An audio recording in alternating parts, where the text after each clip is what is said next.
Chers collègues, je vous propose que nous démarrions ce conseil communautaire. Je vous remercie. Voilà, on a pris quelques minutes de retard, mais on va pouvoir démarrer maintenant. Je voudrais nommer les conseillers suppléants en remplacement des titulaires. Donc, je salue Peter Azelzet qui remplace Nadège Coquillat, et puis Raymond Levent qui remplace Sandra Tixier-Maudry. Je voulais féliciter Muriel Buisson pour sa brillante élection, mais elle n'est peut-être pas arrivée, donc je la félicite quand même en son absence, mais on pourra peut-être qu'on le refera tout à l'heure. Je voudrais donc nommer les conseillers ayant donné pouvoir. Donc Pascal Knopp m'a donné pouvoir, Jean-Jacques Bertin à Yves Ravet, Béatrice Boulogne à Corinne Colonel, Daniel Gilonnier à Gilbert Liénard, Michel Renaud à Patrick Poncenaille, Madame Milla à Yanis Bonnet, et puis Alexandre Blandin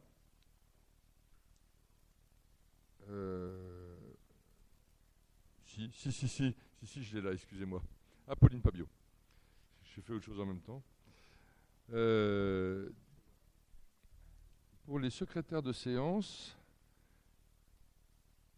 j'ai pas le choix parce que j'avais le choix là, mais entre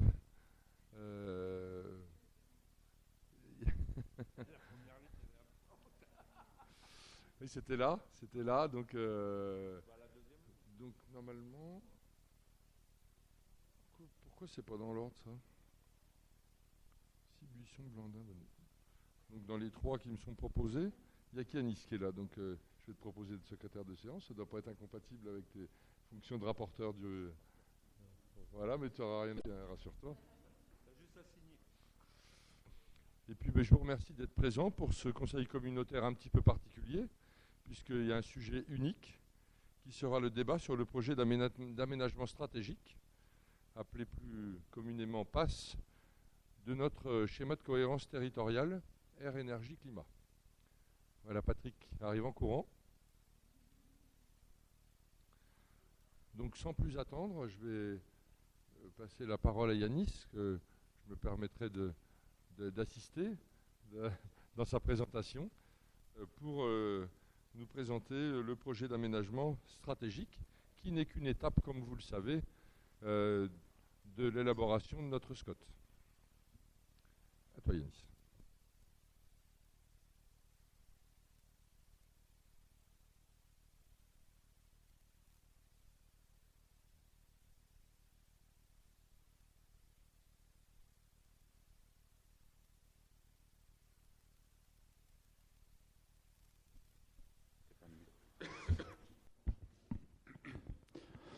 Donc, bonsoir à toutes et à tous. Comme le disait le Président, effectivement, on est réunis ce soir sous le format Conseil communautaire pour la première fois pour aborder le sujet du schéma de cohérence territoriale valant, donc plan climat, air, énergie. Donc d'ores et déjà, merci à toutes et tous pour votre présence aujourd'hui. Alors une présence en fait qu'on peut que louer sur la période qui s'est écoulée, puisque depuis presque un an, vous, chacun, effectivement en tant que maire ou en tant qu'élu désigné par vos communes, vous travaillez à ce sujet du schéma de cohérence territoriale. Alors on est aujourd'hui à la fin d'une deuxième étape, comme Sylvain le rappelait. On vient aujourd'hui affirmer, je dirais, et dans les débats qui vont suivre, le projet de territoire dont on se dote en termes d'aménagement de l'espace, de développement territorial et puis surtout d'accroche et d'ambition sur différentes thématiques. Donc on vient aujourd'hui un peu conclure nos travaux sur ce projet de territoire. Et donc aujourd'hui en conseil communautaire, le principal sujet du jour, c'est de mettre en débat ce projet, donc qui va vous être présenté par Citadia, donc comme vous le savez, sur l'élaboration de ce schéma de cohérence territoriale, valant plan clair, air, climat, énergie. On est accompagné donc par le cabinet Citadia depuis le début. Sur ce projet d'aménagement stratégique, ce que je tiens à souligner, c'est qu'effectivement, il y a trois axes majeurs et il y a aussi des piliers transversaux. Et un des piliers importants, effectivement, c'est la coopération avec les autres territoires. Donc ça, c'est un sujet qui irrigue l'ensemble du projet.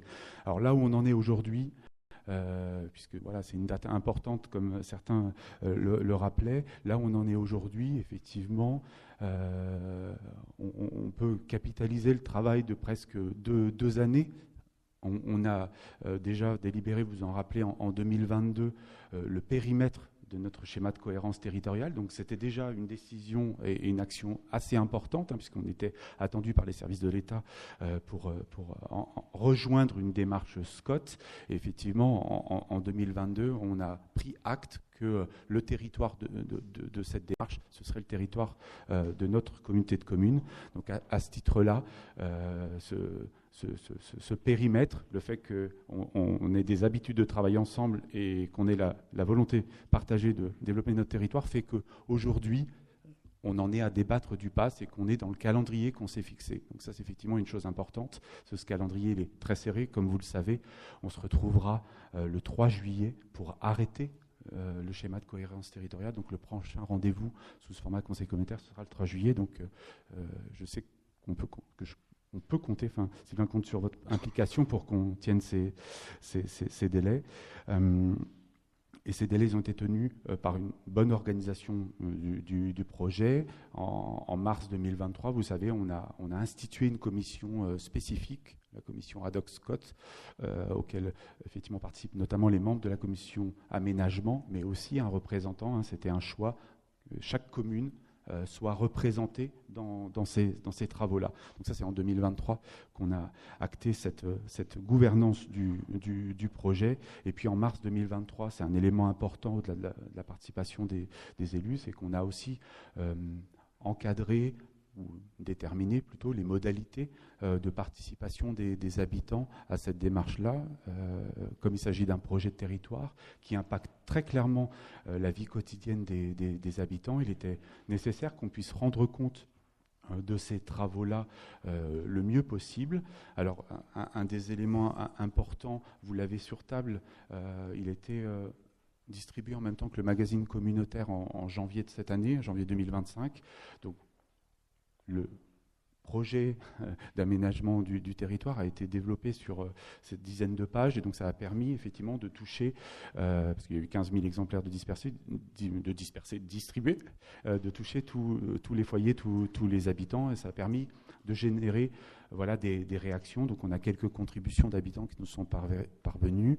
Je vous invite vraiment à être prosélyte vis-à-vis de vos habitants. Il y a des registres aussi qui sont à disposition depuis le début de la démarche dans les communes de Cône, au siège social de la Comcom, mais aussi à Pouilly, Neuvy, Donzy. Donc c'est effectivement ces registres qui sont aussi là pour recueillir la parole des habitants. Donc voilà, j'ai reposé un peu ces éléments de cadrage. Je ne vais pas entrer plus dans le détail du projet d'aménagement stratégique. L'objectif, effectivement, c'est que Citadia vous le détaille.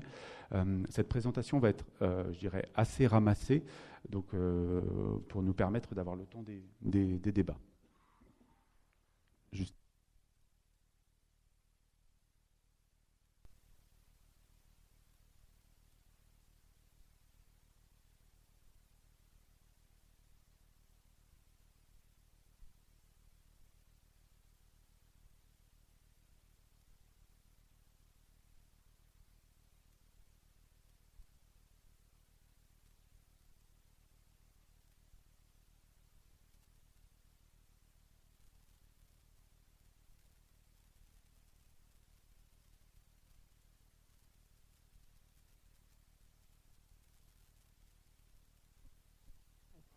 Je vais m'en sortir. Pardon, excusez-moi. Donc bonjour à tous. Justine Goua du bureau d'études Citadia. Comme M. Bonnet vient de me présenter, j'en connais certains d'entre vous, d'autres que je découvre aujourd'hui. Donc en effet, on accompagne la communauté de communes depuis janvier 2024, décembre 2023, janvier 2024, pour l'élaboration du SCOT AEC. L'année 2024 a été une année assez intense. On a abouti à un diagnostic à peu près à l'été, à la fin de l'été, qui a été partagé aussi avec les personnes publiques associées, qui a été partagé en réunion publique aussi juste avant l'été. Et depuis en fait la rentrée 2024, du coup depuis septembre 2024, on travaille sur ce projet d'aménagement stratégique avec différentes réunions de travail élus et partenaires qui ont pu avoir lieu. Donc je ne rentre pas plus dans le détail. L'objectif là de ma présentation, c'est que je vous présente succinctement les orientations stratégiques et le projet global, parce qu'en fait ce projet d'aménagement stratégique, c'est vraiment un projet de territoire d'une certaine manière. On se projette à horizon 15-20 ans et c'est comment on veut voir évoluer le territoire de Cœur de Loire, les objectifs qu'on se fixe. Donc vous l'avez tous eu en votre possession avant le conseil communautaire. Certains d'entre vous ont même travaillé dessus à plusieurs reprises, et je vais vous en représenter les grands axes et les grandes orientations avant de laisser place au débat. Donc en termes d'organisation, ce PAS, il est construit en 3 grandes parties, en 3 cercles, avec un cœur au milieu qui est vraiment le cœur du projet, qu'on a appelé Accueillir en Cœur de Loire, avec là la grande volonté pour la communauté de communes, qui est de relancer le développement et le dynamisme de la vie locale, et relancer surtout une attractivité du territoire. Je vais rentrer plus dans le détail dans la suite de la présentation. Dans le cercle 2, ce sont là plutôt les leviers de comment on va arriver à répondre à ce cœur du projet, qu'on a intitulé du coup « Vivre et produire en Cœur de Loire ». Donc là, au-delà des grands objectifs énoncés dans le cœur, dans le cercle 1, l'objectif c'est plus de voir comment on les met en œuvre. Et enfin, un troisième cercle qui constitue plutôt le cadre environnemental, qu'on a intitulé « Révéler et préserver Cœur de Loire », où on parle là plutôt des objectifs en matière d'environnement et de cadre de vie, qui sont aussi des leviers d'attractivité du territoire, et qui là contribuent à l'identité de Cœur de Loire et donc à son rayonnement. Et en transversal, on a 2 piliers qu'on a appelés 2 piliers fondateurs, qui s'intitulent du coup « Atténuer le changement climatique et anticiper ses effets ». On sait que c'est un enjeu majeur qui n'est pas toujours ressenti de la même manière selon les territoires, mais chaque territoire est impliqué et a sa part à jouer dans l'atténuation des effets du changement climatique, et puis la prise en compte de ces effets tout simplement. Donc il y a ce premier pilier transversal et un deuxième pilier transversal dont a parlé M. Bonnet tout à l'heure, sur les coopérations avec les territoires voisins. Et je vais rentrer un petit peu plus dans le détail maintenant. Sur le premier pilier, atténuer le changement climatique et s'adapter à ses effets, l'objectif c'est vraiment de se dire dans chaque orientation, dans chaque politique publique qu'on veut mener, d'avoir toujours à l'esprit ce volet-là du changement climatique et de ses effets. Donc là, on a mis quelques exemples, mais qui ne sont pas forcément exhaustifs ici. Il y a un enjeu de préservation de certains espaces sur le territoire, qui sont des lieux de biodiversité, d'habitat, de faune et de flore, etc. Anticiper l'accentuation des phénomènes extrêmes, ça ce sont plutôt sur les effets du changement climatique. On sait que on va avoir des phénomènes de pluviométrie, on va avoir une pluviométrie différente qui est déjà en train d'évoluer et qui va s'accentuer dans les prochaines années, donc c'est à anticiper. On va avoir des épisodes de chaleur aussi qui sont plus présents qu'ils ne l'étaient il y a quelques décennies, et qui vont s'accentuer dans les prochaines années, donc c'est anticiper ces éléments-là. Protéger, valoriser l'eau, diminuer l'empreinte carbone du territoire, protéger les puits de carbone, transformer les modes de consommation et pratiques. Ça, c'est un objectif un peu global de se rendre plus vertueux dans nos manières de faire le territoire et de fabriquer le territoire.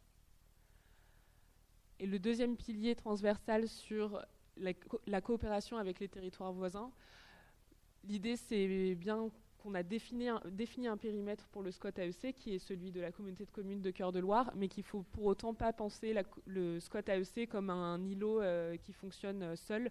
Le territoire fonctionne aussi en interaction avec tout le contexte autour, que ce soit au service du développement économique. Il y a des complémentarités à aller chercher avec le Sancerre-Sologne de l'autre côté de la Loire, avec Nevers, avec Paris, avec le métropole du Grand Paris, etc. Donc là, on sait qu'il y a des sujets de coopération, de complémentarité, en matière de mobilité également, notamment avec le sujet des traversées de la Loire, par exemple. C'était un exemple ici. En matière d'attractivité résidentielle également, quand je parle d'attractivité résidentielle, ça va être certes l'offre de logement, mais toute l'offre d'équipements et de services qu'on peut fournir à nos habitants qui sont des leviers d'attractivité. Et là, on sait qu'on a des pôles autour du territoire qui sont intéressants. On a la Charité-sur-Loire qui n'est pas sur le territoire de Cœur de Loire, mais qui est un pôle structurant du territoire. On a Nevers forcément pas loin, etc. Et puis ces enjeux de coopération aussi au service des espaces naturels et des paysages. Le principal fil conducteur de ça peut être notamment cité comme exemple, ça peut être notamment la Loire. Là, on a un sujet de protection et de valorisation de la Loire qui est du coup à réfléchir aussi avec les autres PCI en amont, en aval. Donc il y a des structures institutionnelles qui y réfléchissent à l'échelle de la Loire dans son ensemble, mais le SCOT doit prendre en compte ça et doit prendre sa part dans cette valorisation, par exemple, de la Loire. Voilà pour les deux piliers transversaux qui doivent se lire un peu en fondamentaux du projet de territoire, du projet d'aménagement stratégique. Ensuite, dans le cœur du projet, donc ce qu'on a appelé le cercle 1, accueillir en Cœur de Loire. Sur la présentation, là, je vous ai simplement remis les 5 orientations qui sont dans le PAS, dans le projet d'aménagement stratégique que vous avez eu. Donc les 5 sont celles-ci: stimuler l'emploi local et affirmer la stratégie économique du territoire. L'idée, c'est de se dire que ces dernières années, le territoire a perdu un certain nombre d'habitants, a perdu un certain nombre d'emplois aussi à proposer à ses habitants. Là, l'objectif que se fixe le territoire et le PAS, c'est à minima de maintenir ce nombre, le nombre d'emplois actuels et le ratio nombre d'emplois, nombre d'actifs. Et également, à ce niveau-là, vous avez aussi une stratégie de développement économique qui a été votée, adoptée par la communauté de communes. Donc l'objectif, c'est aussi de s'appuyer sur cette stratégie de développement économique et que le SCOT soit un outil aussi, un moyen pour la mettre en œuvre en matière d'aménagement. Deuxième orientation, renouer progressivement avec l'attractivité résidentielle. Là, l'objectif, il est assez clair, je pense, mais globalement, on veut renouer avec cette attractivité. En tout cas, les élus, c'est ce que vous avez choisi, de renouer avec cette attractivité, avec un objectif de stabilisation de la population dans un premier temps, puis dans un second temps, de regagner des habitants sur le territoire, avec un objectif d'attirer principalement, de cibler des ménages jeunes et actifs qui viendraient aussi travailler et contribuer à la vie économique de Cœur de Loire. Orientation numéro 3, mettre en œuvre un développement résidentiel prenant en compte les besoins de tous. Là, on s'applique notamment dans cette orientation-là c'est très général, mais à s'assurer qu'on ait des services qui correspondent aux différents profils des ménages sur le territoire. Je vais notamment parler d'une dynamique de vieillissement de la population qu'on connaît globalement partout en France et qu'on connaît aussi à Cœur de Loire, et donc d'adapter aussi le territoire aux besoins de ces personnes, que ce soit en termes d'offres de logements adaptés, de services, d'équipements, etc. Une orientation numéro 4 qui est d'affirmer l'organisation territoriale du territoire au service de l'attractivité grâce à une complémentarité entre les polarités urbaines et les villages ruraux. Donc l'idée derrière cette orientation, c'est bien de mettre en évidence que la communauté de communes de Cœur de Loire, elle a une organisation. Aujourd'hui, vous avez un pôle majeur qui est celui de Caunes, qui ne joue pas le même rôle qu'une autre petite commune de moins de 1000 habitants sur le territoire. Donc c'est bien de différencier le rôle que chacun va jouer pour le développement à l'avenir du territoire, pour l'attractivité à l'avenir du territoire. Donc c'est ce qu'on appelle une armature, on a défini ce qu'on appelle une armature territoriale qui met du coup en avant le rôle de Caunes, qui est structurant pour le territoire et puis même pour les territoires alentours.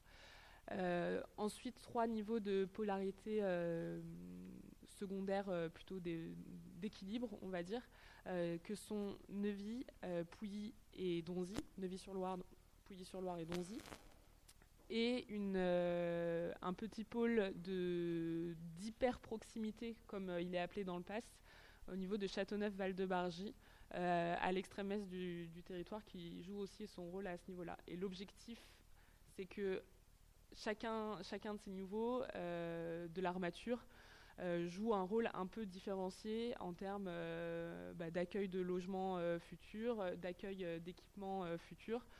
Ce travail est en cours de définition dans le document d'orientation et d'objectifs qui est le prochain document. Mais en tout cas, voilà, le PASS pose les grandes bases de cette armature territoriale. Et 4e niveau, ce sont les autres villages ruraux dont je n'ai pas cité les noms, mais il y a bien sûr tous ces autres villages qui jouent aussi un rôle dans l'attractivité résidentielle du territoire, en termes d'offres de services de proximité, en termes d'offres de logements. Il y a des logements attractifs aussi sur ces territoires-là, en termes de cadre de vie. Ce sont des communes qui ont un cadre de vie attractif, etc. Et enfin, une dernière orientation qu'on a mis dans le cœur du projet, qui est redonner leur place au cœur de bourg pour en faire des lieux de vie dynamiques. L'objectif, c'est vraiment de revaloriser les cœurs de bourg, tout simplement, en termes d'accueil d'équipements, de services, de commerce, et puis même de valorisation des espaces publics, etc. Il y a des cœurs de bourg qui font déjà l'objet de dispositifs spécifiques, comme Action Cœur de Ville ou des ORT, opérations de revitalisation de territoire. Donc le but, c'est aussi de s'appuyer sur ces dispositifs-là pour valoriser les cœurs de bourg à ce niveau-là. Voilà pour le cœur du projet. Ensuite, on a un deuxième cercle qu'on a intitulé « Vivre et produire en Cœur de Loire ». Donc là, il y a une dizaine d'orientations, donc ça fait pas mal de choses sur la slide. C'est aussi les orientations du coup qui sont dans le projet d'aménagement, stratégique que vous avez eu entre vos mains. Là, on a plusieurs sujets qui sont abordés, à la fois le logement, les mobilités, les équipements, services et commerces, l'économie, et puis l'économie au sens large, l'économie productive. Donc on inclut aussi l'économie agricole, l'économie filière bois, et les énergies renouvelables, tous les projets d'énergie renouvelable que vous pouvez avoir sur le territoire, qu'est-ce qu'on en veut à l'avenir, comment on les encadre, etc. Donc globalement, l'orientation numéro 6, développer une offre de logement diversifiée et adaptée de sorte à répondre aux besoins des populations actuelles et futures. L'idée là, c'est de se dire qu'on a des profils différents sur le territoire, j'en ai un petit peu parlé tout à l'heure, mais qui ne vont pas avoir les mêmes besoins en termes de logement, que ce soit un profil senior, un profil jeune, étudiant ou apprenti, que ce soit un profil de famille monoparentale, de divorcés, etc. On va avoir des besoins de logement différents. Et pour certains de ces profils, le territoire ne répond pas forcément aujourd'hui aux attentes, aux besoins. On n'a pas forcément l'offre qui convient, et donc l'idée, c'est de diversifier l'offre existante sur le territoire pour justement répondre à ces différents profils. L'orientation numéro 7 porte aussi sur les sujets de logement et d'habitat. Améliorer, adapter et renouveler le parc de logement dans un objectif de réduction de la vacance. Là, l'objectif, c'est plutôt d'agir fortement sur la vacance. On sait que c'est un gros sujet sur le territoire. C'est un sujet majeur, d'ailleurs, le sujet de l'habitat pour votre territoire. Donc c'est pour ça qu'il est aussi bien mis en avant par le projet d'aménagement stratégique dès le cercle 1. Et puis là, on le retrouve dans le cercle 2. On veut, dans un premier temps, s'assurer de à minima stabiliser la vacance, dans un premier temps, j'entends. Et après, c'est vraiment reconquérir, à horizon 20 ans, c'est vraiment reconquérir du logement vacant, en remettre sur le marché. Donc c'est un objectif fort qui va demander pas mal d'efforts, mais qui est une vraie volonté politique qui a été travaillée par les élus. Et puis de mettre en œuvre une vraie politique de rénovation énergétique des logements. Ça relève beaucoup du privé, mais le but, c'est que en tout cas, l'objectif fixé dans le PAS, c'est que la communauté de communes vienne aider autant que faire se peut, orienter les privés aussi pour vraiment réhabiliter le parc et prévenir d'une certaine manière la vacance avec des logements qui du coup se dégraderaient petit à petit et qui pourraient basculer un jour dans le parc de la vacance. Une 8e orientation sur le développement de l'offre d'équipements et services. Globalement, il y a des équipements assez rares sur le territoire, on va dire, notamment grâce à la présence de Cône, qui est un vrai pôle de vie au-delà de la communauté de communes de Cœur-de-Loire. Donc l'objectif, c'est d'assurer le maintien de ces équipements et services sur le territoire. Et on a aussi un enjeu autour de la santé, avec un objectif de soutenir les maisons de santé pluridisciplinaires qui sont en fonctionnement et celles qui pourraient voir le jour sur le territoire. Voilà, assez succinctement. Une 9e orientation, conforter et développer une offre de mobilité décarbonée, durable et de proximité.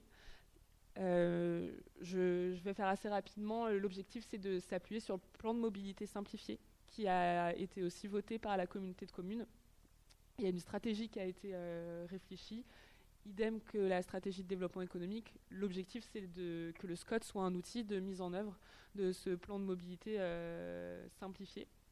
Donc là, parmi les objectifs qui sont fixés dans le PAS, on a notamment la valorisation des gares. C'est un vrai atout sur le territoire d'avoir plusieurs gares / haltes ferroviaires. Donc l'objectif c'est vraiment de valoriser ces portes d'entrée ou de sortie du territoire. Et aussi développer d'autres offres alternatives à la voiture individuelle, comme le covoiturage. On sait qu'il y a du potentiel sur le territoire, il y a déjà des pratiques qui se font, et l'objectif c'est de l'encourager par de l'aménagement aussi du territoire. Je ne rentre pas plus dans le détail. On a une orientation numéro 10 sur le dynamisme de l'offre commerciale. Donc là, idem que pour les équipements et services, globalement l'objectif c'est d'assurer le maintien de ce qu'on a aujourd'hui. Et deuxième objectif, c'est de vraiment revaloriser les centralités. J'en parlais un peu avec les cœurs de bourg tout à l'heure. On a de la vacance commerciale dans certains centres-bourgs, etc. Et l'objectif qu'on s'est fixé dans le PAS, c'est aussi de revaloriser ces centres-bourgs et donc de réinvestir ces cellules commerciales. En tout cas, c'est l'objectif. Voilà, il y a d'autres choses, mais je ne rentre pas plus dans le détail. Et après, les dernières orientations, la 11, la 12 et la 13, portent plutôt sur un aspect économique. Donc la numéro 11 porte notamment sur les zones d'activité économique, zones d'activité industrielle, artisanale et même les quelques activités isolées qu'on peut trouver sur le territoire. Globalement, il y a une volonté d'optimiser ce foncier économique. C'est aussi ce qui était voulu par la stratégie de développement économique, et de réinvestir certaines friches qui sont existantes sur le territoire. C'est pas toujours simple, c'est un travail long, mais en tout cas l'objectif est là. Sur les espaces agricoles, conforter les espaces agricoles et les activités qui y sont associées. Sur la filière bois, développer la filière bois locale. Et enfin, l'orientation 14, poursuivre et orienter le développement des énergies renouvelables. Là, l'objectif, c'est de se dire, on développe des projets de ENR, des projets d'énergie renouvelable, mais en évitant les secteurs à enjeux paysagers ou écologiques, en privilégiant aussi des secteurs qui sont plutôt des délaissés urbains, urbanisés en tout cas, quand c'est possible, ou en tout cas des terres qui n'ont pas forcément de grandes valeurs agricoles par exemple. Donc voilà, l'objectif derrière, c'est de se dire de contribuer à notre part en termes de contribuer en matière d'énergie renouvelable, de production d'énergie renouvelable sur le territoire, mais en encadrant, en orientant son développement. Voilà pour ce deuxième cercle. Et pour le dernier qu'on a intitulé « Révéler et préserver Cœur de Loire », pareil, il y a une dizaine d'orientations qui sont plutôt orientées environnement et cadre de vie sur le territoire de Cœur de Loire, comment le protéger et comment le valoriser. Donc on a une première orientation qu'on a intitulée « Agir pour un urbanisme favorable à la santé ». Là, l'idée, c'est notamment d'éviter de préserver les populations, donc d'éviter toutes les constructions proches des axes de transport où on peut avoir des nuisances sonores, des pollutions assez importantes avec des qualités de l'air altérées, donc le long des grosses voies qui sont connues sur le territoire.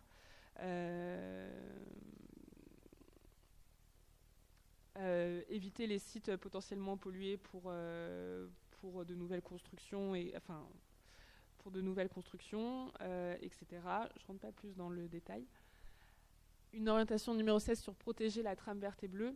Donc là, l'objectif, c'est de protéger les habitats en matière de biodiversité, les corridors écologiques.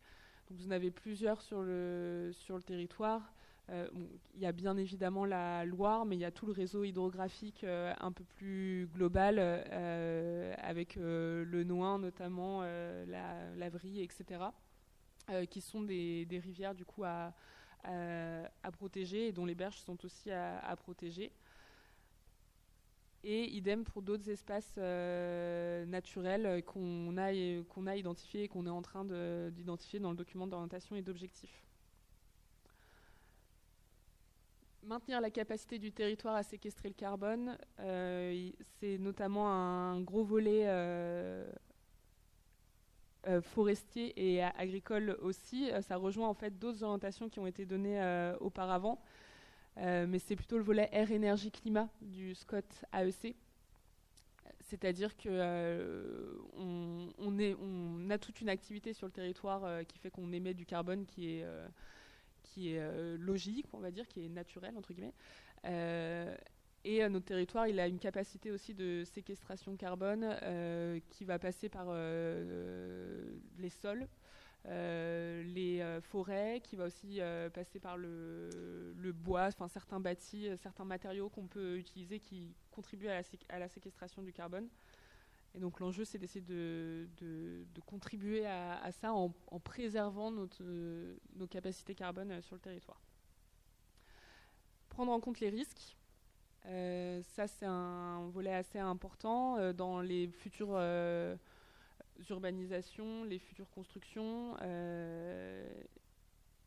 Éviter les secteurs soumis à des aléas particuliers, à des risques particuliers, comme l'aléa retrait-gonflement des argiles, comme les transports de matières dangereuses. On a le risque inondation qui est assez présent sur le territoire, donc aussi prévenir ce risque et l'éviter. C'est globalement l'idée générale de cette orientation. On a un objectif autour de la préservation de la ressource en eau, à la fois quantitativement et qualitativement. on a un objectif, une orientation autour de la valorisation des paysages pardon, j'en ai oublié. On a un objectif autour de l'artificialisation des sols qui est important en plus, je ne peux pas l'oublier. Oui. Là, c'est l'objectif qui vient traduire d'une certaine manière le zéro artificialisation net que vous connaissez tous, je pense. L'idée, c'est d'inscrire une trajectoire à l'échelle de Cœur de Loire qui s'inscrivent dans justement la déclinaison du ZAN national et régional qui a été faite. Donc là, on a inscrit un objectif par tranche de 10 années, donc de 2021 à 2031, puis de 2031 à 2041 et de 2041 à 2050, qui est l'horizon pour atteindre le ZAN fixé par la loi. Et l'objectif, c'est de réduire progressivement de à peu près moins 50% par rapport à la période précédente en matière de consommation d'espaces agricoles et forestiers et d'artificialisation, pour qu'on réduise progressivement notre étalement urbain et qu'on se concentre plus sur la réutilisation de l'existant et l'optimisation de l'existant. L'orientation 21 porte sur la valorisation des paysages. Il y a toute une mosaïque de paysages différents sur le territoire, entre l'extrême est qui est plutôt boisé, etc., la Loire à l'extrême ouest, tous les coteaux des vignes, etc. Donc voilà, c'est de préserver ces différents paysages et s'assurer que les nouvelles constructions qu'on fait soient bien intégrées aussi dans le paysage. En lien avec ça, parce que c'est assez lié aussi, développer l'activité touristique en capitalisant sur la Loire, les vignobles et les forêts. Votre activité touristique sur le territoire est plutôt orientée donc, en partie sur le no-tourisme, en partie sur un tourisme vert, si je peux dire ça comme ça, en tout cas orienté vers les espaces de nature, etc. Donc voilà, le but du coup c'est de vraiment capitaliser sur ces espaces-là pour les mettre en avant, pour les valoriser et donc servir au développement du tourisme. Et enfin, 2 orientations, une dernière sur un urbanisme sobre en énergie. Ça rejoint le sujet de la réhabilitation énergétique des bâtiments. Tout à l'heure, je vous ai parlé des logements uniquement. Là, on est sur une logique plus globale de rénovation thermique. On sait qu'il y a des équipements aussi qui peuvent faire l'objet de rénovation thermique, des équipements publics.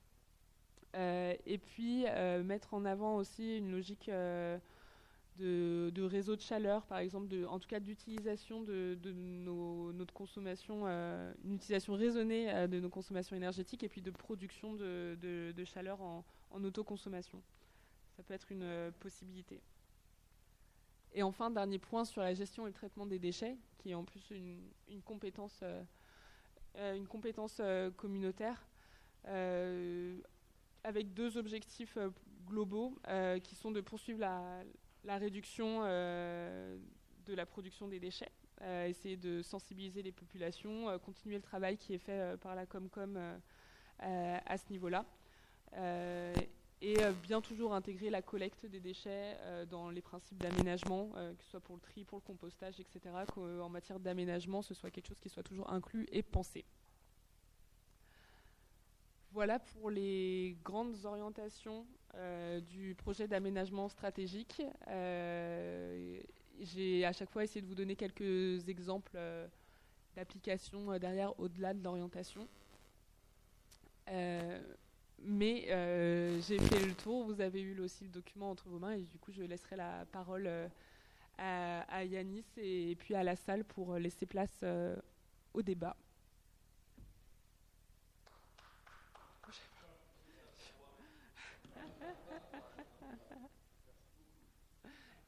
J'ai essayé d'être concise. Et...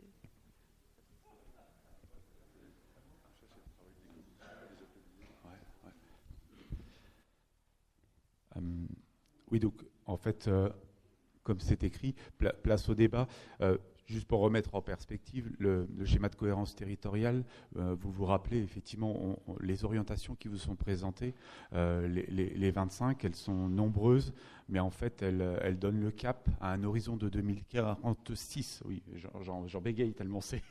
J'étais en train de faire une addition. Voilà. 2046. Ce SCOT, effectivement, s'il est arrêté à prouver, commencera en 2026. Donc il y a une vingtaine d'années effectivement pour atteindre certains objectifs. Alors les objectifs principaux, ils sont ceux qu'on s'est donnés collectivement. C'est effectivement de faire battre en retraite la déprise démographique, en tout cas sur les 10 premières années, de maintenir la population et effectivement d'envisager des actions, d'où les orientations là, du cercle 1, cercle 2, qui mettent au premier rang les questions d'emploi et au deuxième rang les questions d'attractivité résidentielle et d'habitat. Ces deux éléments-là, clés de voûte en fait, des deux premiers cercles, qui doivent nous permettre d'avoir un objectif de plus 0,6% de gain de population sur la deuxième séquence. Donc voilà, c'est un petit peu l'environnement dans lequel on se projette. Dans ce cadre-là, ce qui vous est proposé, effectivement, c'est de pouvoir interroger peut-être certaines orientations qui, on est bien d'accord, abordent toutes les thématiques du développement, une bonne partie des compétences de la communauté de Cœur de Loire. Elles intègrent aussi les actions qui constitueront le plan climat-air-énergie, où là on est effectivement dans une conduite plus opérationnelle d'actions qui visent à réduire notre impact sur l'environnement, pour le faire simple. Et là on est sur un horizon très opérationnel, donc une durée de 6 ans. Donc voilà, donc j'ai reposé un petit peu le cadre. Ce que je veux d'abord, c'est vous passer la parole, mais juste aussi peut-être il y a une désorientation qui fait partie d'un élément clé du cadre de vie dont on veut se doter. Cette orientation, c'est l'urbanisme favorable à la santé, donc d'afficher une claire action dans ce projet de territoire, de réfléchir les actions et surtout les principes d'aménagement, d'investissement comme étant des clés pour la prévention de la santé physique, mentale, entre autres, des habitants d'aujourd'hui, des habitants de demain. Donc ça, c'est un élément clé de notre SCOT, et élément d'autant plus clé, et je remercie effectivement les services d'avoir été chercher cet accompagnement-là. L'Agence régionale de santé, elle s'intéresse également à ces sujets de l'urbanisme favorable à la santé. Et donc nos travaux, donc on essaie de recouper avec tous les sujets qui nous préoccupent, le sujet de la santé. Donc nos travaux ont été travaillés par un cabinet, une agence d'urbanisme qui s'intéresse à ces sujets-là. Donc on a analysé tous les travaux et les idées que vous avez retenues au travers d'un crible qui concerne grosso modo une sorte de prérequis de l'OMS pour travailler effectivement un territoire qui est favorable à la santé. Sur ce point-là, donc le projet d'aménagement stratégique qui est assez ambitieux, l'est aussi sur les questions de préservation, de prévention santé. Donc voilà, c'est aussi un élément important. On n'est pas à 100% des objectifs, mais on n'est pas très loin, à 95% à peu près. Donc voilà pour des éléments de contexte généraux, en espérant que ça puisse ouvrir vos interrogations ou autres observations.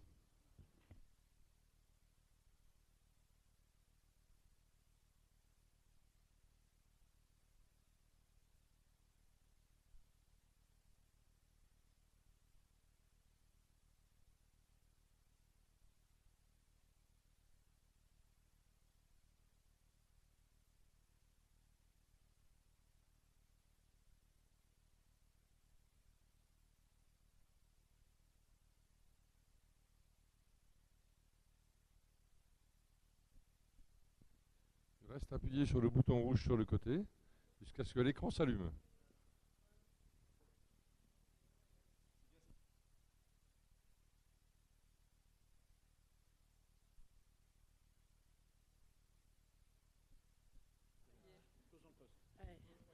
Non, mais voilà, ça marche, ça y est. C'est une collaboration pleine de réussite. Voilà. Alors, moi, c'est court. On a la volonté, oui c'est court, en plus, court avec un T là.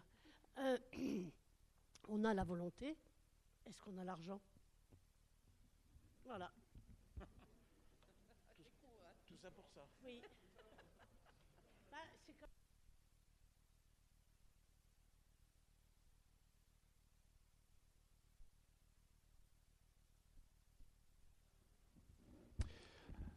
Bon, très bonne question. On a la chance d'avoir voilà, un vice-président en charge des finances. Non, mais je pourrais répondre que sur une toute petite partie, parce qu'effectivement, on l'a dit, on est en prospective sur 20 ans.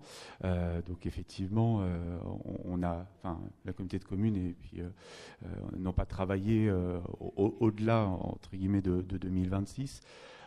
Aujourd'hui, effectivement, le schéma de cohérence territoriale, enfin, l'outil qui sera rendu, je vous le rappelle, effectivement, c'est un outil de cadrage, de prescription en termes de développement et d'aménagement. Donc, effectivement, derrière, il n'y a pas explicitement de volet financier. Derrière, il n'y a pas de maquette financière. Derrière, voilà, la communauté de communes ne doit pas, je dirais, réserver une enveloppe pour ce schéma de cohérence. C'est effectivement un outil dont le territoire se dote, et quand je dis cette fois-ci le territoire, c'est à la fois la communauté de communes Cœur de Loire, mais aussi les communes, voilà, dont on se dote pour faire sens commun en termes de qualité d'aménagement, de préservation des espaces. Donc effectivement, sur certains sujets, vous avez tous travaillé lors des ateliers les 4 et 5 février sur les cadres précis réglementaires. Effectivement, on va avoir des objectifs de lutte contre la vacance. On va devoir effectivement s'attaquer à la résorption de la vacance sur le territoire communautaire. Si on se donne un objectif effectivement de résorption de 100 logements, en tout cas de remise sur le marché de 100 logements, oui, à un moment donné, effectivement, ça va être une politique de l'habitat avec des finances. Donc derrière, effectivement, il y a cette question des moyens voilà, qu'on aura à mobiliser.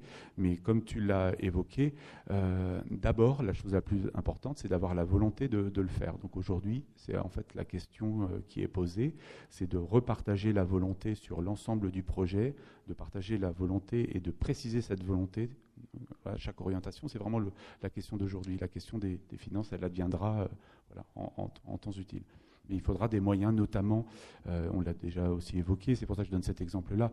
En tout cas, personnellement, je suis assez convaincu que la communauté de communes doit se doter d'une politique habitat. Et donc ça, effectivement, à un moment donné, ça demandera des finances particulières et ça sera un vrai sujet de discussion. J'espère que j'ai répondu à la question.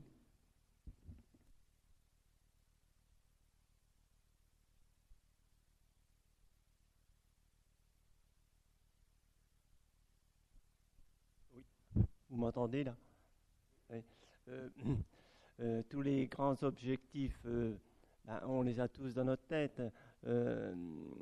Augmenter la population, être attractif,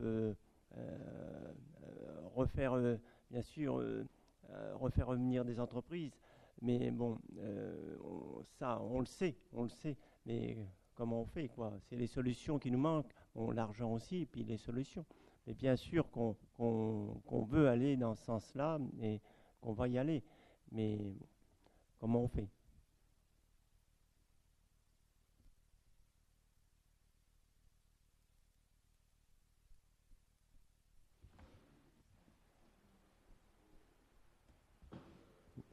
Oui, Benjamin.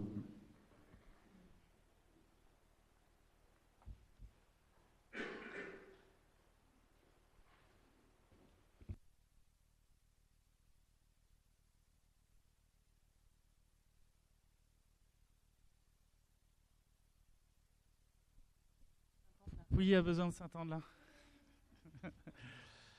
Ouais, non, je voulais juste dire, mine de rien, faut pas qu'on se mette la rate au courbouillon. C'est des préconisations et faut se dire qu'on fait déjà beaucoup de choses. Là, je vois sur Cône pour le volet habitat, avec le nouveau projet Nièvre Habitat qu'il y a, on va exactement là où on veut aller avec ce schéma. Donc je pense que c'est bien d'avoir une feuille de route, mais il faut réfléchir sur le long terme Et on sait ce qu'il faut faire, mais on va y arriver. Enfin, j'imagine qu'on a un territoire qui a quand même beaucoup de ressources et qui sait faire des choses. Et moi, je trouve que c'est bien ce qu'il y a dans ce schéma. Et en plus de ça, on sait où aller et comment le faire. Je suis quasiment sûr qu'on va réussir à faire de belles choses.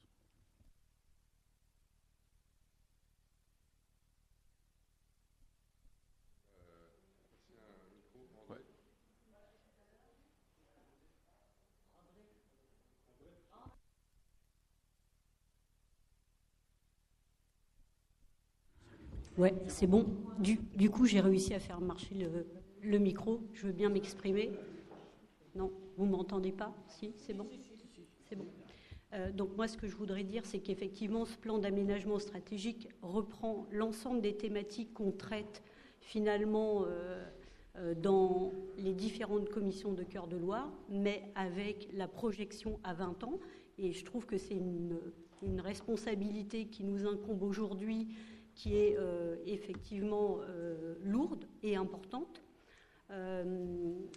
Pour autant, je trouve que les orientations me semblent assez claires, avec des objectifs et des idées dans chaque orientation qui sont vraiment qui vont dans le sens de ce qu'on souhaite. Effectivement, je rejoins Benjamin et Pascal, c'est finalement conserver notre population et attirer de nouveaux habitants. Donc on a pour cela le développement économique avec une étude qui, là je mettrai un bémol, on l'a pas suffisamment exploité à mon sens, mais ça pourra peut-être être le cas à l'avenir.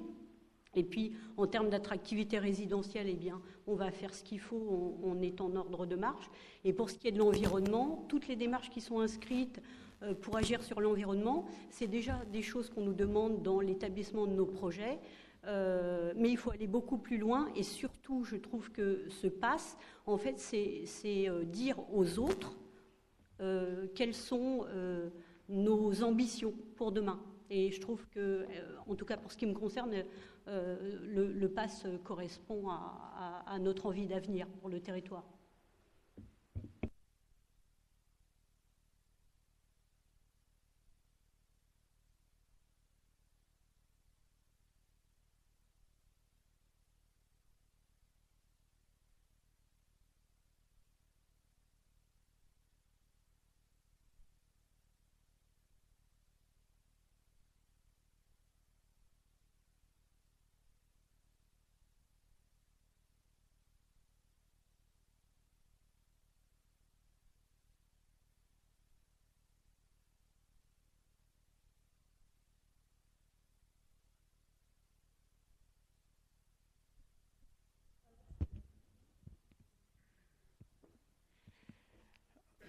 Très bien, merci. Alors peut-être juste deux remarques. La première, destination de Yanis, juste par expérience, je sais que quand l'ARS, Agence régionale de santé, s'intéresse à un sujet qui nous concerne, je pense qu'il faut s'en méfier. Donc, par expérience, ça nous fait plus de mal qu'autre chose. Et puis quand ils s'intéressent à certains sujets, et ça peut répondre à une interrogation, ils ne mettent même pas les moyens en face. Il suffit de voir le vote lors de la dernière dernier conseil syndical du pays pour voir comment l'agence régionale de santé se défausse sur pas mal de choses. D'ailleurs, ça je dirais aux délégués départementaux de l'agence régionale de santé, quand je vois que sur la question de la mobilité sanitaire, ils mettent qu'ils ne vont pas y aller parce que c'est de la compétence de la région. Je tombe des nues. La mobilité sanitaire, c'est l'État, c'est la santé, c'est l'agence régionale de santé. Tout ce qui tourne autour du handicap, c'est aussi d'ailleurs un transport scolaire handicap, c'est le conseil départemental. Donc voilà, ça c'est ma remarque par rapport à l'agence régionale de santé. Et puis, deuxième remarque, c'est pour reprendre une phrase qui a souvent été dictée par une personne qui est beaucoup suivie, et qui disait, parce qu'on parlait de volonté et argent, et François Mitterrand disait que là où il y a une volonté, il y a un chemin. Donc il faut déjà, et on peut considérer que cette première partie d'élaboration d'un schéma de cohérence territoriale permet peut-être déjà d'affirmer une volonté, et puis ensuite on verra comment on trace le chemin, mais j'y reviendrai parce qu'il faudra, le chemin peut être escarpé, il faudra avoir pas mal de vigilance là-dessus. Des remarques sur 2-3 choses que j'ai pu voir sur le document, parfois me paraissent paradoxales, mais je vois en page 7 sur la synthèse du diagnostic territorial, on parle d'introduction, un territoire à la situation centrale. Ensuite, on parle un territoire de ruralité entre préservation de l'authenticité et éloignement des grandes dynamiques nationales. Situation centrale et éloignement, parfois ça me paraît un peu antinomique. Moi je pense que c'est toujours bien de bien identifier un territoire. Moi, je pense que plutôt que de mettre un territoire à la situation centrale, c'est plutôt un territoire en cœur de France. Je pense que c'est important, ça permet de mieux nous situer. Et après, on a un territoire en cœur de France, ça s'appelle Cœur de Loire en plus, qui peut rencontrer certaines difficultés ou des difficultés parce qu'on est éloigné d'autres centralités plus fortes et plus grosses qu'on a des points de centralité, vous avez indiqué, mais des centralités métropolitaines qui sont lointaines, centralité nationale, Paris, des centralités régionales. J'enlève les limites administratives, centralité régionale, Orléans, Dijon, Clermont-Ferrand. Donc ça, puisque l'objet aussi de ce soir, c'est de voir comment éventuellement apporter quelques corrections, quelques correctifs. Je pense que là-dessus, c'est important de bien nous situer. Deuxième point, c'est quand je vois que ce qui est pris en compte, c'est l'aire d'attraction définie par l'INSEE. L'aire d'attraction définie par l'INSEE, autour de Cosne, dit 24 communes de la communauté de communes et 6 communes du Cher. Donc ça veut dire que ça en éloigne quelques-unes d'ailleurs de la communauté de communes. Je pense qu'il faut prendre en compte, pour ce qui est du pôle d'attractivité de notre territoire, c'est le pôle d'attractivité lié à notre, entre guillemets, à notre centralité sanitaire. Et là, on est à autour de 100 ou 110 000 habitants. Je pense que c'est là-dessus qu'il faut forger nos projections, notre volonté, et pas simplement une zone de chalandise, ça c'est ce qui est pris, zone de chalandise, de supermarché.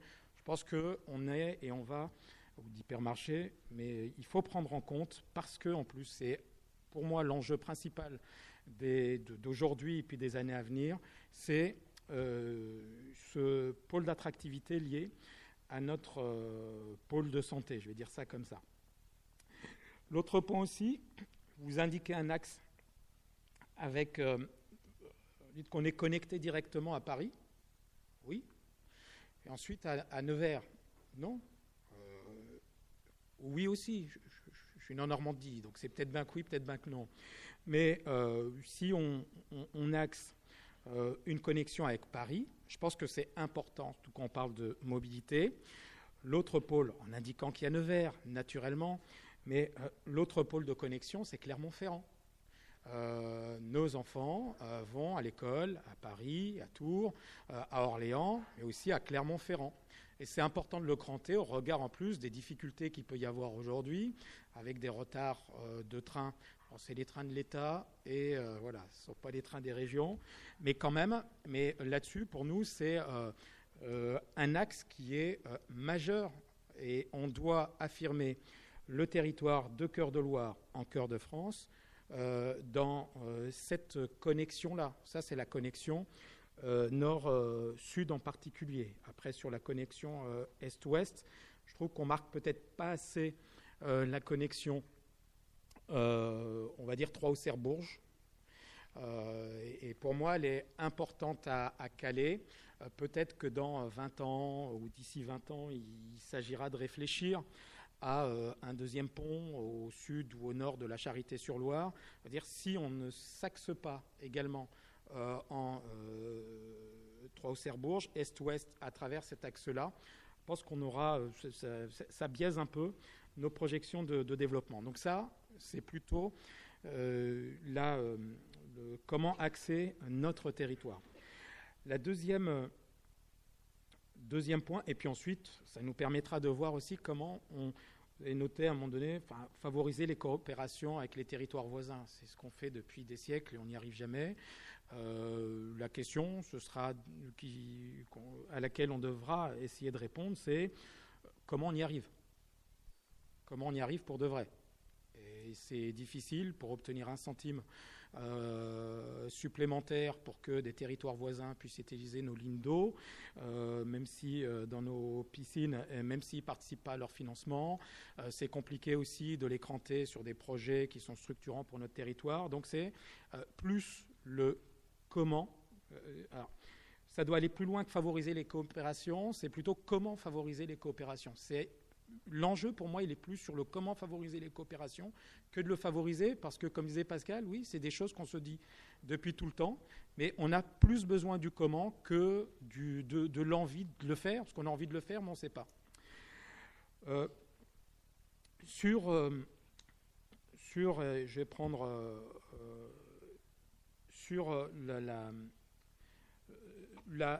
l'ambition de conserver la population à intérêt des nouveaux. C'est pareil, je pense, on le retrouve, c'est pas, si on prend ce pass et puis on met le nom d'un autre territoire, peut-être qu'il y aura d'autres fleuves, on va retrouver un peu les mêmes objectifs, un peu les mêmes enjeux. Moi, je pense que ce qu'il faudrait, plus que conserver et attirer des nouvelles populations, des nouveaux habitants, c'est de se poser la question de savoir, pareil, comment, dans quel cadre et dans quelles conditions. C'est plus ça. Attirer plus ou essayer de garder, pourquoi pas, mais à côté, il y a toute une armature en termes de services, quel qu'il soit, qu'il faut plutôt envisager. Donc moi, première remarque vraiment très générale, je vais faire une lapalissade après ou une redite. Je trouve qu'on est sur un plan assez généraliste et pas assez différenciant. Et moi, ce que j'aimerais, c'est qu'on soit un peu plus différenciant sur cette première partie du SCOT. Plus différenciant, et je vais prendre quelques exemples, plus différenciant sur quoi ? Ça, c'est bon. Plus différenciant sur... voilà. Sur la santé, par exemple. On parle de valoriser le futur hôpital, etc., etc. Plus que de valoriser le futur hôpital, je pense que la volonté qu'on devrait avoir, c'est de promouvoir, développer, puis évidemment valoriser le futur hôpital. Mais c'est le promouvoir et le développer. On va avoir probablement un futur établissement, et on va avoir sûrement un futur établissement central, hospitalier, sur notre territoire. À l'évidence, le niveau de service qu'il va proposer n'est pas suffisant. Donc, pour nous, si on veut voir dans les 10, 15 ou 20 prochaines années, c'est comment on le promeut et comment on le développe. Promouvoir, c'est attirer plus facilement des professions médicales. Le développer, c'est considérer que ce qu'on a aujourd'hui ou ce qu'on aura peut-être demain, c'est peut-être pas suffisant pour, je reprends ce qui a été indiqué tout à l'heure, pour conserver la population et en attirer des nouveaux. Je considère qu'avec le niveau d'attractivité sanitaire qu'on a aujourd'hui, ce n'est pas suffisant pour conserver et pour attirer des nouvelles populations. Exemple, on n'a plus de maternité, mais on n'a même pas de centre de périnatalité. On est sur un territoire qui est au cœur de France, Paris, Clermont, mais on n'a même pas un centre de périnatalité comme Decize et Auxerre. Donc c'est pour ça que je parle de promouvoir et développer. Ça, c'est pour illustrer un exemple. Il y a un point sur attirer les professionnels de santé, mais on axe surtout sur le bâti, avec des maisons de santé, je ne sais plus comment c'est écrit, mais on est plutôt sur le volet patrimonial. Et je pense qu'il faudrait aussi, en termes de volonté, en termes de chemin, qu'on crante aussi par un maillage coordonné des professionnels de santé. Parce qu'avoir des maisons de santé ici et là, les agrandir, les rénover, mettre un coup de peinture peut-être sur certains bâtiments. C'est nécessaire, c'est utile, il faudra probablement le faire. Mais si on veut attirer des nouvelles populations et en conserver, et si en plus on veut attirer des professionnels de santé sur notre territoire, je pense que le maillage coordonné des professionnels de santé, dès le PASS, il est pour moi indispensable. Et d'ailleurs, j'ai même noté par un maillage coordonné des professionnels et des établissements de santé. Et indépendamment de l'argent, c'est aussi une manière de travailler ensemble. Et ça, c'est important. Et puis, entre parenthèses, si finalement on dit, bah tiens, de combien on dispose aujourd'hui pour pouvoir avancer, à mon avis, il faut arrêter tout de suite le SCOT et le PASS parce qu'on ne fera rien du tout. Donc, voilà. Sur la réduction des consommations d'énergie, on dit, il faut, en page 9, je crois, il faut conserver l'ensemble des besoins, couvrir l'ensemble des besoins d'énergie primaire en favorisant la sortie des... Alors, je pense qu'il faut plutôt mettre en favorisant la sortie des énergies fossiles et leur substitution par des énergies renouvelables. Ça, on ne le note pas.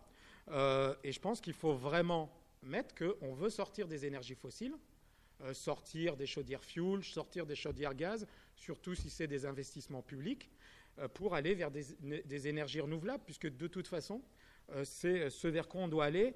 Et pour moi, on n'est pas assez différenciant. Là-dessus, on est vraiment sur généralité, sur lequel, évidemment, tout le monde peut être d'accord.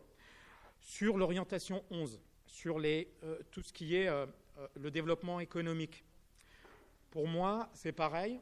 On est sur... on dit on parle des zones d'activité existantes, il faut les promouvoir. On a un projet de développement économique, je ne sais plus comment on l'appelle, mais qui a été... donc, c'est écrit tout ça. Mais pour moi, par rapport à tout ce qui se fait d'ailleurs sur notre linéaire nivernais, le sujet c'est comment rendre plus attractif et comment différencier nos zones d'activité au regard de tous nos atouts, au retour. Parce que si c'est faire la même chose que sur la communauté de communes qui est juste au sud, celle la communauté d'agglo qui est un peu plus au sud, la communauté de communes qui est juste après, non, qu'est-ce qui fait que sur le périmètre de notre SCOT, sur Donzy, sur Châteauneuf, sur Tracy, sur Cône, eh ben, on a quelque chose qui nous différencie des autres. Donc, et je pense que ce dont on a besoin dans le SCOT, c'est de nous dire comment nous rendre plus différenciants, comment nous différencier, nous rendre plus attractifs ou attractifs autrement, sans rentrer dans une démarche concurrentielle qui ne sert à rien, avec d'autres territoires. Sur l'orientation numéro 1, c'est en décousu, je reprends les unes, mais j'ai essayé de le structurer. On parle de développer une offre de formation qui soit complémentaire, par exemple, avec ce qui peut se faire autour de Nevers. Moi, je pense qu'il faut aller plus loin et pas rester sur le développement d'une offre de formation. Pourquoi pas?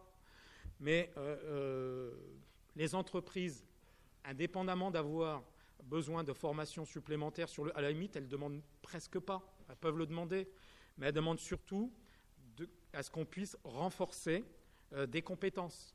C'est plus, pour moi, comment développer une offre de formation et comment on travaille aussi sur le renforcement des compétences sur nos territoires. Quand on a une opération grand carénage ou un truc, etc., quand on vient nous voir, on ne dit pas mettez-nous un nouveau BTS, un nouveau truc, etc. Comment vous nous aider à renforcer des compétences? Plus on a la chance d'avoir une agence de développement économique sur notre territoire qui sait y travailler. Et à mon avis, ce qui peut nous différencier d'ailleurs, plutôt que d'avoir un UT, plutôt que d'avoir... c'est comment on peut, nous sur notre territoire, peut-être autrement, renforcer des compétences. Ça peut être, on renforce des compétences là parce qu'on a besoin de celles-là. Peut-être que l'année d'après, on en aura besoin d'autres, dans deux, etc. Et ça permet peut-être d'avoir quelque chose de plus souple. Donc voilà, moi, ce que j'ai vu, c'est un très, très gros travail qui a pu être mis en place.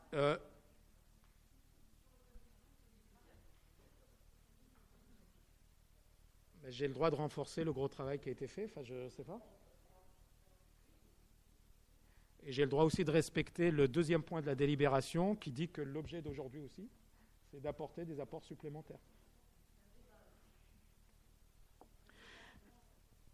J'ai attendu que tout le monde puisse prendre la parole et j'ai attendu que plus personne n'ait demandé la parole pour éventuellement essayer de... Après,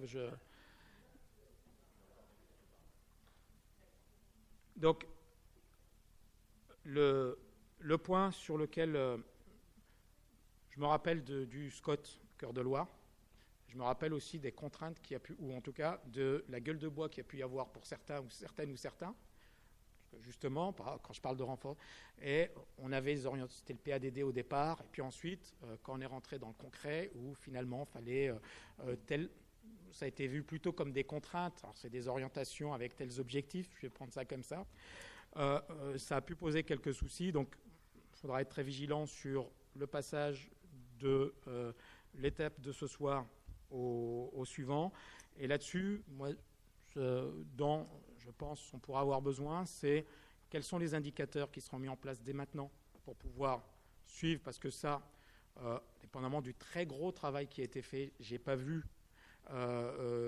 quelque chose autour des indicateurs et je pense que c'est important. Et la question que je poserai, c'est est-ce que on peut, grâce à des indicateurs qui seront à définir, qu'on mettra en place, imaginer, puisque c'est un SCOT qui devrait normalement partir à partir de l'année prochaine, envisager peut-être des clauses de revoyure. Alors je sais qu'il y a au bout de 6 ans, mais au bout de 6 ans, c'est à la fin d'un mandat, mais peut-être est-ce qu'on peut se dire, tiens, on met en place tels indicateurs qui nous permettent peut-être, au bout de 3 ans, de se dire qu'on peut peut-être revoir telle ou telle chose. Alors je ne sais pas si c'est possible, mais si c'est possible, je pense que ça pourrait être pas mal de le rajouter. Si ce n'est pas possible, tant pis, il faudra que chacun puisse être vigilant.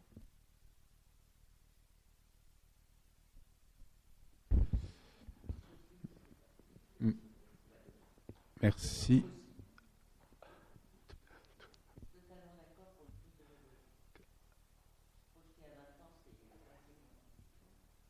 On fera des points d'étape. Carole Tabagru, merci.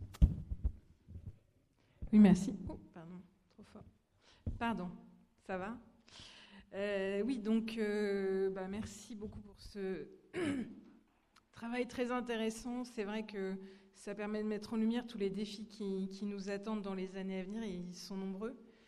Je reviens, puis je ne veux pas redire ce qui a déjà été dit, donc je vais essayer juste de compléter. C'est vrai qu'il y a une ambition forte, il faudra aussi la porter financièrement. Alors peut-être pas que financièrement, parce que je pense qu'au travers de ce qu'on a dit, les coopérations avec les territoires voisins et aussi les coopérations nécessaires entre nos forces vives de notre territoire, le monde économique, le monde associatif, les habitants, tout ça, ce sont des forces très importantes qui permettront aussi, sans forcément de gros moyens, de pouvoir aller au bout d'un certain nombre d'ambitions que nous avons.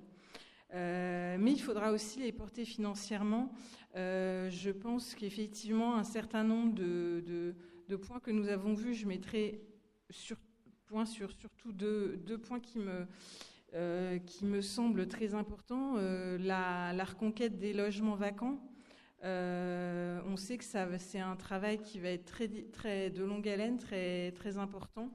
Un travail de fourmi, et je pense qu'il faudra vraiment, pour pouvoir aider les communes qui le souhaitent, mais aussi les habitants qui souhaitent s'emparer de ce sujet-là, réhabiliter de manière énergétique leur habitat, d'avoir une politique importante à ce niveau-là.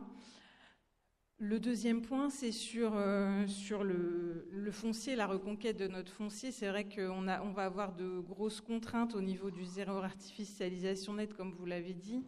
Ça me semble être un défi aussi très important, un défi aussi de reconquête de certaines de nos friches, peut-être de renaturation de certaines d'entre elles, pour pouvoir avoir justement possibilité aussi de construire de nouveau. Donc je pense que ça, c'est un gros travail à mener aussi collectivement sur l'ensemble de nos communes. Mais avec l'appui de la communauté de communes, je pense que ça sera un point aussi très important, peut-être un observatoire foncier ou d'autres moyens. On peut imaginer aussi du portage foncier. Enfin, voilà, donc je pense que c'est sur ce point-là qu'on attend aussi la communauté de communes, nous les communes, mais les habitants aussi, au travers de ce projet de Scott. Merci beaucoup.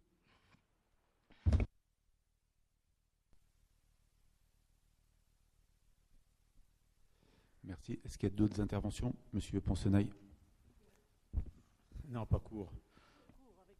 Presque court. Non, sport. En page 3 de la brochure, je vois effectivement le deuxième paragraphe, moderniser les équipements et établissements existants, entre parenthèses sportifs en particulier.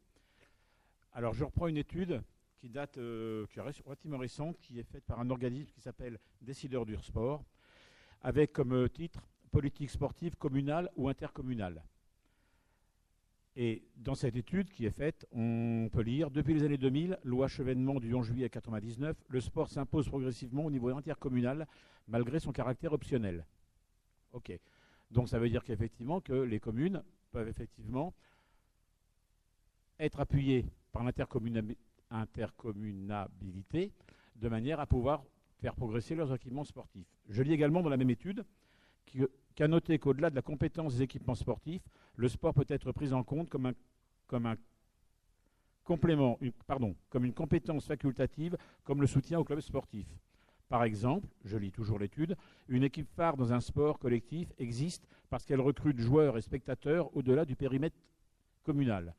Donc ça veut dire qu'effectivement, à un moment donné, l'intercommunabilité peut s'intéresser et à la fois aux équipements sportifs, et vous allez voir où je veux en venir, mais ça, il y en a qui ont déjà deviné, que lorsqu'il y a effectivement une équipe phare qui développe la région, alors c'était à une époque, je rejoins Hicham, effectivement, à une époque, il y a eu le basket, à une grande époque, il y a eu la gym. Bon, actuellement, pas encore à Cône, mais ça va venir, le féminin.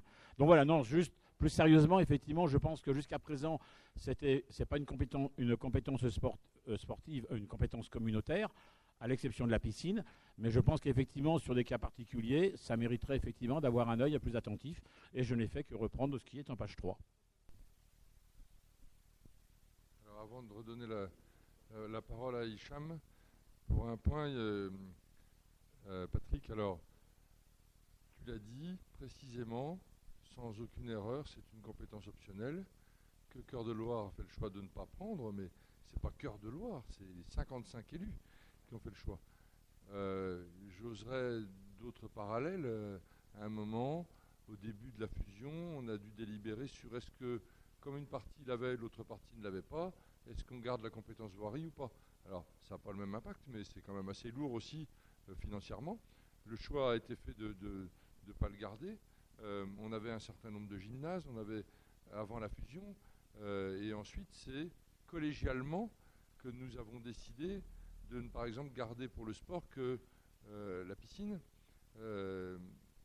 Et c'est une chose, là où je te rejoins, c'est enfin, on en a fait une priorité, c'est l'apprentissage de la natation, c'est évidemment une priorité, mais là où je te rejoins, c'est que ça, c'est quelque chose qui peut être mis sur la table à tout moment, comme le SCOT d'ailleurs le sera, que ce soit d'ici la fin de ce mandat, sur un futur mandat, n'importe quel élu peut mettre sur la table le fait qu'il souhaiterait voir étudier la prise en compte d'une nouvelle compétence optionnelle. Franchement, personne ne peut être fermé sur le sujet, ça ne peut faire qu'ouvrir des discussions, mais en tout état de cause, une compétence, elle ne pourra pas être partagée. Ce qui fait que si jamais la communauté de communes prenait en option la compétence sport, elle priverait les communes de cette compétence. Et elle donnerait lieu aux attributions de compensation, etc. Je ne ferme pas la porte en disant ça, j'explique juste que c'est un chemin, que c'est un choix politique d'élus et que aujourd'hui le choix n'a pas été fait, mais que aucune porte ne peut être fermée sur des transferts de compétences, puisque ici les décisions nous appartiennent collégialement. Parce que, je complète effectivement. Moi, la démarche, effectivement, n'est pas de modifier radicalement le fonctionnement de la Comcom. C'est dire effectivement comme le sport peut être pris en compte comme une compétence facultative, on a bien entendu ça, comme le soutien au club sportif. Ça ne veut pas dire qu'à ce moment-là, ça va se substituer à autre chose. Je crois que c'est la Comcom des Bertranges qui récemment a donné une subvention sur une association sportive alors qu'elle n'a pas la compétence sportive. Donc ça veut dire que ponctuellement, il y a toujours matière à réflexion.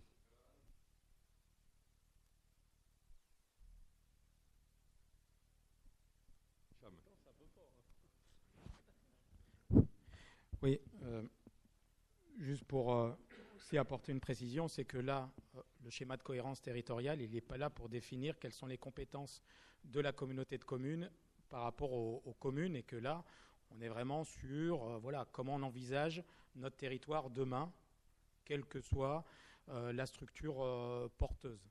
Après, même si moi aussi je suis favorable à ce qu'il y ait un transfert de compétences au niveau du sport, mais ça c'est un autre sujet, c'est un autre débat. Il y a un plan de mandat qui a été défini, sur lequel les élus sont accordés ici, donc peut-être que les futurs élus s'accorderont sur autre chose. Il y a un tout petit point que j'ai oublié, c'est sur les mobilités. À un moment donné, c'est, je crois, l'orientation numéro 8, il est indiqué qu'on parle de limiter les besoins en déplacement, et je trouve qu'on n'appuie pas assez en termes de stratégie, qu'on parle... Il faudrait peut-être aussi rajouter quelque chose sur, sur l'orientation 8, peut-être terminer, et faciliter les déplacements domicile-travail. Parce qu'on va être beaucoup attendu nos territoires. Peut-être que demain, ou même avant-demain, il va y avoir un versement mobilité qui va être prélevé, pas qu'à l'échelle communautaire, il peut l'être à une autre échelle. Et ce qui va nous être demandé, c'est comment on facilite, comment on améliore, comment on développe tout ce qui est domicile-travail. Et malgré l'excellent travail qui a pu être fait, je trouve que ça apparaît pas assez, qu'on pourrait peut-être, dans le cadre de cette orientation, un peu plus accentuer voilà, les efforts qu'on devrait faire sur du domicile-travail.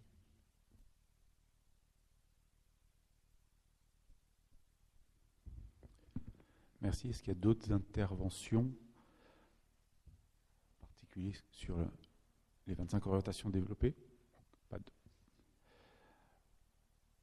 je vais essayer de peut-être répondre entre guillemets, puisqu'en fait, comme vous le savez, l'idée était de mettre un peu en discussion ce qui vous a été présenté et de pouvoir effectivement amender certaines orientations, puisque le PASS est aujourd'hui encore un objet vivant. Ce que je veux souligner effectivement, parce que Pascal, Benjamin et Sonia l'ont évoqué, effectivement, un des premiers éléments importants, c'est que ce projet d'aménagement stratégique réponde aux ambitions du territoire, mais aussi aux projections que chaque commune a pour le territoire Cœur de Loire. Donc ça, effectivement, je tiens à souligner les attentes et puis effectivement les angoisses financières, pour citer Pascal, que ça peut générer. Aujourd'hui, c'est une projection, ce projet. Il faudra sans doute du temps pour identifier par quel biais on le met en œuvre et quelles seront les politiques prioritaires pour le rendre vivant. Mais en tout cas, pardon, moins fort. Ok, pardon. Il faut me le dire. Donc voilà, pour les éléments que tu as développés, Hicham, le projet d'aménagement stratégique, alors sur le document, effectivement, il y a un propos introductif. C'est un résumé du diagnostic qui fait plus de 300 pages, c'est ça. Donc effectivement, on est sur un préambule. Donc effectivement, sur les remarques que tu as soulevées, elles sont, j'en doute pas, dans le diagnostic, et que l'inscription géographique ou le rôle de notre territoire par rapport à la géographie sociale, politique, économique, nationale, sont bien détaillés dans le diagnostic. Donc ici, effectivement, ce sont des propos assez, je dirais, ramassés. Sur le comment, effectivement, c'est le sujet qui nous préoccupe, parce qu'effectivement, là, on est très clair sur le chemin qui est tracé, on est solidaire à le faire, c'est le comment. Alors ce comment, effectivement, c'est en partie à l'échelle des communes et puis à l'échelle de la Comcom que ça va se passer. On va le travailler prochainement avec le document d'objectifs et d'orientation parce que ce comment, il va se traduire dans un outil réglementaire qui, derrière, sera à reprendre à l'échelle de chaque commune, si effectivement la compétence urbanisme dans les années 2026, 27, 28 reste à l'échelle des communes. Et c'est là que le comment va s'écrire, c'est-à-dire pour reprendre les sujets importants et que Carole a soulevés, c'est effectivement sur nos zones d'activité, comment on va densifier, comment on va accueillir les entreprises, comment en particulier on décline dans chaque commune le sujet de la lutte contre la vacance, combien d'habitants on accueille dans chaque commune, etc. Donc le comment va être vraiment l'objet, on a commencé à y travailler, vous le savez, va être l'objet de nos travaux dans les 6 prochains mois. Donc le projet d'aménagement stratégique, c'est où on va, c'est effectivement la vocation de ce document. Le comment, on commence à y travailler, ça va être en particulier le document d'objectifs et d'orientation. Et évidemment, ce sera aussi des choix sur l'exercice des compétences. Tu l'as rappelé, Hicham a raison, le SCOT n'a pas vocation à résoudre l'organisation territoriale, à résoudre le sujet des compétences, mais c'est évidemment, il interroge certaines compétences, la compétence urbanisme, hein, vous l'avez lu, vous avez entendu entre les lignes mon propos, et puis, moi j'y tiens particulièrement, le sujet de la compétence habitat. J'ai essayé de répondre largement à toutes et tous en même temps. Je peux me permettre de préciser, alors j'ai toujours un petit trou de mémoire sur l'étape suivante, le DO, c'est document d'orientation et d'objectifs, alors qui, si je ne me trompe pas, va préciser ce que nous sommes en train de faire. Mais Yanis doit pouvoir me répondre, il est plus spécialiste. Non, je ne suis pas spécialiste. Les spécialistes sont sur votre droite. Le document d'orientation et d'objectifs, effectivement, ça va être la déclinaison concrète de règles. Alors voilà, on est en train de travailler pour poser des règles. Hein. Pour le coup, il faut qu'on s'en rende compte. Pose les règles qui permettent que s'exprime correctement et dans la bonne direction, le bon sens, avec les bons contenus, le projet politique qu'on a mis en débat, enfin qui vous a été présenté et qui est mis en débat aujourd'hui. Donc, effectivement, dans le détail, ça veut dire dans ce document, c'est comme je l'ai esquissé, mais c'est de dire par exemple sur les zones de captage, dire on met un périmètre de protection, pas seulement je dirais à proximité du captage, mais on considère que sur une zone élargie, on interdit des constructions, on interdit certaines pratiques agricoles, etc. C'est effectivement cette déclinaison-là qui est entendue dans le DO, suite aux orientations. Quel autre exemple je peux prendre? Il a été évoqué effectivement, vous le savez, que notre territoire est particulièrement touché par certains risques, notamment le risque inondation. Les orientations qu'on se donne et la prévention par rapport à ce sujet-là peut nous amener effectivement à choisir de ne plus construire en zone inondable, en zone rouge, voire ne pas autoriser les réhabilitations ou reconstructions après démolition. Voilà, effectivement, le document d'orientation et d'objectifs, ce qu'on va travailler voilà, dans les prochains, ce que vous avez déjà commencé à travailler, va dans ce niveau de détail-là. Donc ces orientations voilà, qui semblent assez généralistes, assez communes, pas assez spécifiques, mais le travail effectivement qu'il y a derrière et qui n'est pas rendu compte aujourd'hui, que le travail que tous les élus du territoire ont fait, font que ce projet est quand même notre projet. Désolé pour... c'est pas une citation que je voulais faire, mais et en tout cas la vraie expression, voilà, je dirais, la sensibilité de ce projet-là, elle va s'exprimer dans le document d'orientation et d'objectifs. Hein, c'est ma lecture.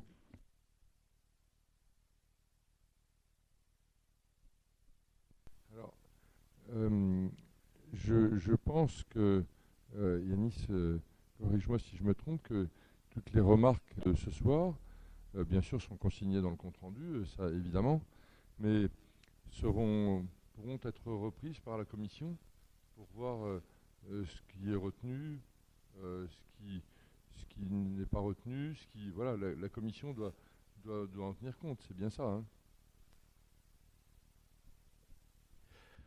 C'est effectivement aujourd'hui ce qu'il vous est proposé.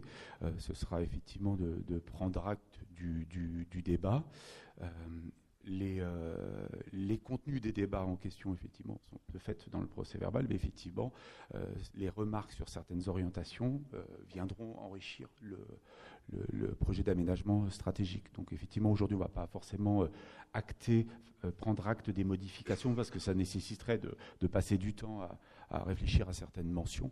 Mais c'est bien, effectivement, aujourd'hui, on embarque les débats pour amender et enrichir le document dans la mesure, effectivement, où ça ne vient pas, je dirais, ébranler l'édifice. Je m'explique.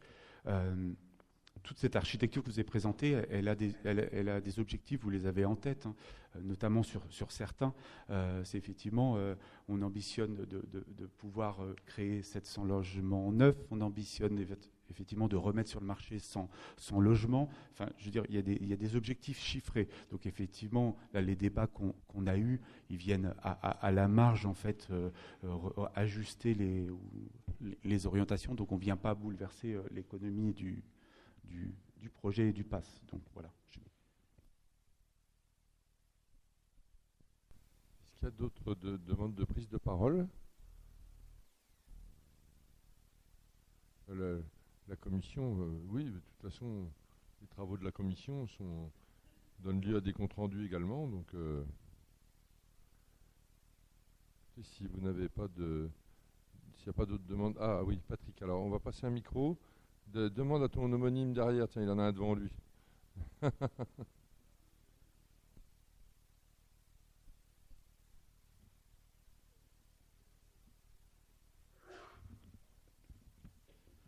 Oui, bonjour à tous. Je vous ai pris en cours de route tout à l'heure. Ça fait quand même plusieurs années qu'on nous a obligés, les services de l'État, à nous rassembler entre communautés de communes, qu'on avait chacun nos habitudes. Bon, jusqu'à maintenant, on a tous travaillé en bonne intelligence, dans la convivialité, on est arrivé à faire de belles choses, on a fait des réalisations, on a gardé une fiscalité attractive, et jusqu'à maintenant, des sous, on en a toujours trouvé. Donc, dans la mesure où on fait un cahier des charges qui tient la route pour l'avenir et puis tout ça, on le fait en tenant compte des impositions de l'État, ben ça va être au service de l'État de nous financer tout ça. Et on a un service qui est compétent pour aller chercher des subventions, et ben il faudra se déplacer, même s'il faut aller voir nos ministres à Paris, pourquoi pas, aller visiter l'Assemblée nationale ou le Sénat, on fera une petite virée là-bas et on ira chercher les financements. C'est que c'est toujours bien de donner des ordres aux autres et de dire faut faire ci, faut faire ça, mais à partir de là, ben, il faut les aider financièrement. Et c'est là-dessus que je vais conclure.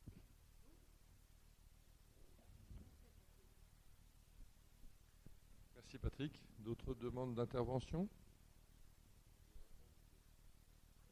Écoutez, je vais passer à une partie qui n'est pas très longue, mais qui est assez procédurale. Hein. Je ne vais pas vous lire l'intégralité de la délibération, mais quand même la partie finale. Donc vu le code de l'urbanisme, et notamment des articles concernant le SCOT, vu le code de l'environnement, notamment des articles concernant le PCAET, vu l'article du code de l'urbanisme subvisé qui prévoit un débat sur les orientations du projet d'aménagement stratégique, vu la loi du 22 août 2021 portant sur la lutte contre le dérèglement climatique et le renforcement de la résilience face à ses effets, vu la loi du 20 juillet 2023 visant à faciliter la mise en œuvre des objectifs de lutte contre l'artificialisation des sols et à renforcer l'accompagnement des élus locaux, vu l'ordonnance du 17 juin 2020 portant sur la modernisation des schémas de cohérence territoriale, vu la délibération du 30 mars 2023 précisant la procédure d'élaboration du schéma de cohérence territoriale valant plan air, énergie, climat territorial et fixant les modalités de concertation du public, considérant le respect des modalités de concertation du public fixées par la délibération du 30 mars 2023, considérant que le projet d'aménagement stratégique PAS est la première grande étape dans l'élaboration du SCOT AEC et qu'il pourra être modifié jusqu'à l'arrêt du projet, il vous est proposé de débattre, c'est ce que nous venons de faire, de prendre acte que l'organisation du débat a eu lieu en séance et d'autoriser le président à signer tous les documents afférents. et de modifier si nécessaire le document de travail du PASS en prenant en compte les remarques émises en séance.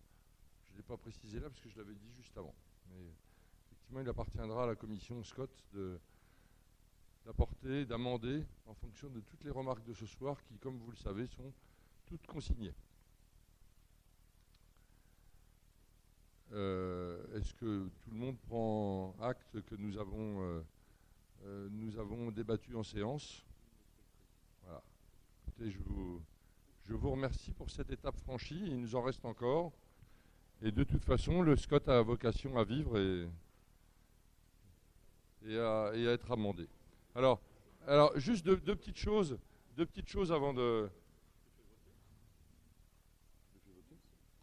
J'ai quand même posé la question. Alors deux petites choses qui n'ont rien à voir, dont je voulais vous faire part. Peut-être qu'ensuite quelqu'un d'autre souhaitera prendre la parole, mais je voulais vous faire part d'un courrier que j'ai reçu la semaine dernière. Donc suite à notre précision du projet Ville et Village ambassadrice et ambassadeur du don d'organes lors du conseil communautaire du 10 décembre, nous vous informons que le maire de Pougny et son équipe se sont engagés à ce que Pougny devienne village ambassadeur du don d'organes. Après Nevers, ce sera le premier village de la Nièvre à relever ce défi. Au nom du collectif Greffe Plus, je tenais à vous remercier à nouveau pour votre soutien à notre cause. Veuillez agréer, etc. Donc, je voudrais publiquement féliciter Thierry et son conseil municipal pour cette initiative. Et la deuxième chose que je voulais faire, je l'avais fait au départ, mais tout le monde n'était pas là. C'est sur le ton humoristique que je voudrais parler de notre couple, désormais notre couple de maires de Cœur de Loire, et féliciter Muriel pour sa brillante élection. Et bien sûr, on ne se demandera pas ce qui se raconte le soir des histoires de maires. André et Muriel. Mes chers amis, moi j'en ai terminé. Est-ce que quelqu'un souhaite prendre la parole ?